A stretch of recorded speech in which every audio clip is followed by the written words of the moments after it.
MKTA സംഘടിപ്പിച്ചിട്ടുള്ള farm ട്രിപ്പിൻ്റെ ഭാഗമായിട്ടാണ് ഈ പ്രാവശ്യം ഞാൻ തായ്ലൻഡിൽ വന്നിട്ടുള്ളത്.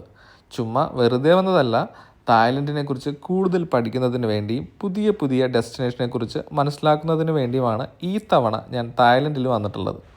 പുതിയ ഒരുപാട് ഡെസ്റ്റിനേഷൻസ് ഇവിടെ ടൂറിസം ഡെവലപ്പായി വരുന്നുണ്ട്. അതൊക്കെ നമ്മുടെ നാട്ടിലുള്ള ആൾക്കാരെ കൊണ്ട് കാണിക്കുന്നതും ആ ഡെസ്റ്റിനേഷനെ കുറിച്ച് കൂടുതൽ മനസ്സിലാക്കുന്നതിന് വേണ്ടി തന്നെയാണ് ഈ പ്രാവശ്യം തായ്ലൻഡിൽ വന്നിട്ടുള്ളത്.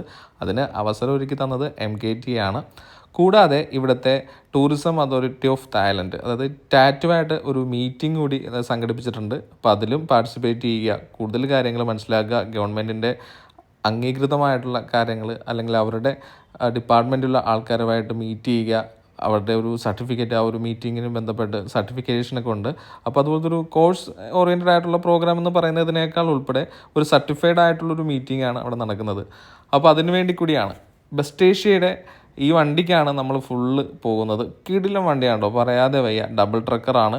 ഇതിൻ്റെ അകത്ത് കോഫി ഉണ്ട്, താഴത്ത് ഒരു പ്രീമിയം ക്യാബിനുണ്ട്. അതുപോലെ തന്നെ നമുക്ക് എൻജോയ് ചെയ്യാൻ പറ്റിയിട്ടുള്ള എല്ലാ ഫെസിലിറ്റീസും ഉണ്ട്. അത്യാവശ്യത്തിന് നമുക്ക് ബാത്റൂമിൽ പോകണമെങ്കിൽ ബാത്റൂം യൂസ് ചെയ്യാം. അങ്ങനെ കിടിലൻ സെറ്റപ്പിലാണ് നമുക്ക് ഈ പരിപാടിയൊക്കെ ചെയ്തു തരുന്നത്. അപ്പോൾ ബെസ്റ്റ് ഏഷ്യയാണ് നമ്മൾ അവിടെ ആയിട്ട് അസോസിയേറ്റ് ചെയ്യുന്നത്. ബെസ്റ്റ് ഏഷ്യയുടെ വണ്ടിയാണ്, ബെസ്റ്റ് ഏഷ്യയുടെ ചിൻസാണ് ഇതിൻ്റെ തായ്ലൻഡിലെ എല്ലാ പരിപാടിക്കും നമ്മളോട് ഒപ്പം നടന്നിട്ടുള്ളത്. അവരുടെ ഫുൾ ടീം ആൻഡ് സപ്പോർട്ട് ചെയ്ത് നമുക്ക് ഈ ഒരു ഫംഗ്ഷന് നമുക്ക് അവർ തരുന്നുണ്ട്. അപ്പോൾ വളരെ എൻജോയബിളായിട്ടാണ് ഞങ്ങൾ ഈ ഒരു ട്രിപ്പിലേക്ക് പങ്കെടുത്തിട്ടുള്ളത്. നമ്മുടെ ഈ ഒരു ട്രിപ്പിൽ കൂടെ ഉണ്ടാകുന്നത് ഇവരുടെ സ്പെഷ്യലൈസ്ഡ് ആയിട്ടുള്ള ഗൈഡ് വാട്ടാണ്. ഫുൾ ഡീറ്റെയിൽസ് നമുക്ക് എക്സ്പ്ലെയിൻ ചെയ്ത് തരും. ആദ്യം നമ്മൾ ചെക്കൗട്ട് ചെയ്ത് പുറത്തേക്ക് വരുമ്പോൾ തന്നെ ഒരു സ്നാക്സ് സെറ്റാക്കിയിട്ടുണ്ട്. നമ്മളുടെ ട്രിപ്പിന് വരുന്ന എല്ലാവർക്കും ഈ ഒരു ഫെസിലിറ്റീസ് വെച്ചിട്ടായിരിക്കും ഇനിയും നമ്മൾ പ്രൊവൈഡ് ചെയ്യാൻ വേണ്ടി പോകുന്നത്. ചെക്കൗട്ടിന് ശേഷം ഒരു ചെറിയൊരു സ്നാക്സ് തരും.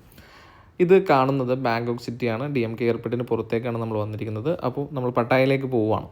അപ്പോൾ കാണുന്നൊരു വ്യൂ ആണ് നമ്മൾ ഇപ്പോൾ കാണിച്ചിരിക്കുന്നത്.